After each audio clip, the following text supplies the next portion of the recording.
중간이라는 단어에 대해 어떻게 생각하시나요? 누군가는 회색 분자 같은 부정적인 이미지를 먼저 떠올릴 겁니다. 하지만 오늘 소개할 터키의 도시 이스탄불과 중간을 연결짓는다면 동양과 서양 문화가 한데 어우러져 탄생한 독창적인 터키만의 특색이 생각나게 되는데요.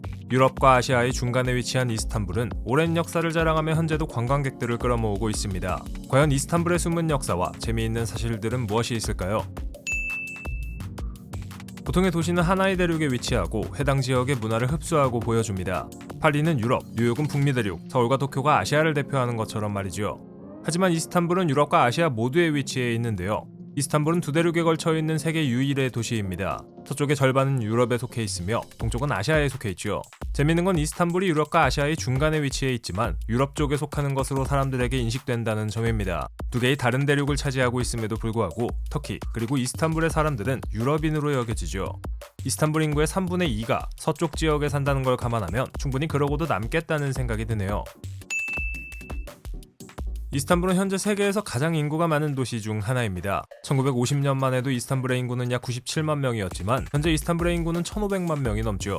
덕분에 현재 이스탄불은 유럽에서 가장 인구가 많은 도시이며 인구 규모로 세계에서 20위권 안에 들어가는 도시가 되었습니다. 유럽의 소국인 벨기에의 인구가 약 1,156만 명이니 이스탄불 하나만으로도 이들을 압도할 수 있겠네요. 이스탄불은 오랜 역사를 자랑하죠. 세계사에 등장하는 동로마 제국, 비잔틴 제국, 오스만 제국의 수도였습니다.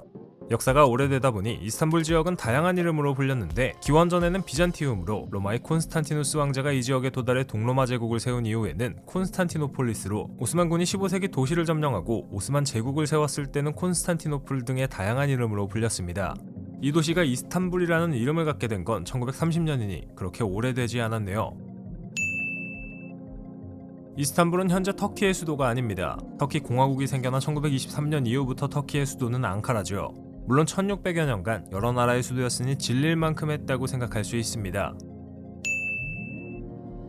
역사가 오래된 도시인 만큼 이스탄불은 일찍부터 매우 선진화된 도시시설을 자랑했습니다.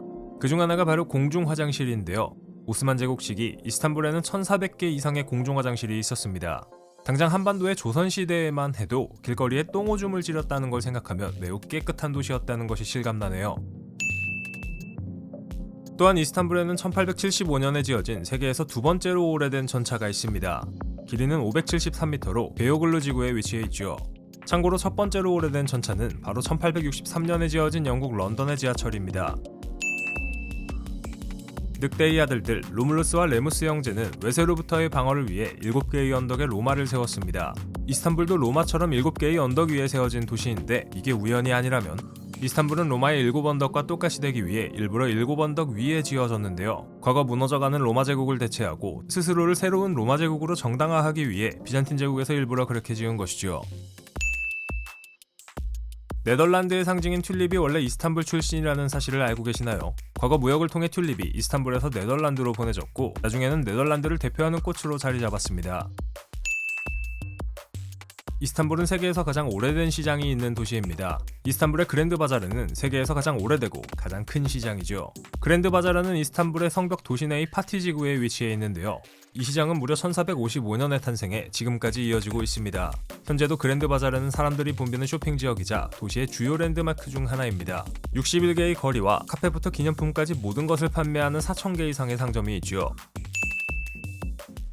동서양의 문화가 혼재된 곳이다 보니 이스탄불은 다양한 종교를 자랑합니다. 이스탄불은 무슬림과 기독교인 모두에게 순례지인데요. 비잔틴 왕제 콘스탄티누스의 무덤 부지에 지어진 파티유 술탄 메흐메드 모스크는 무슬림 순례자들에게 인기 있는 장소이며 멋진 비잔틴 모자이크가 있는 코라교회는 정교회 기독교인들의 존경받는 순례지입니다. 오랜 기간을 지나면서 이스탄불은 다양한 종교가 평화롭게 얽힌 도시가 되었는데요.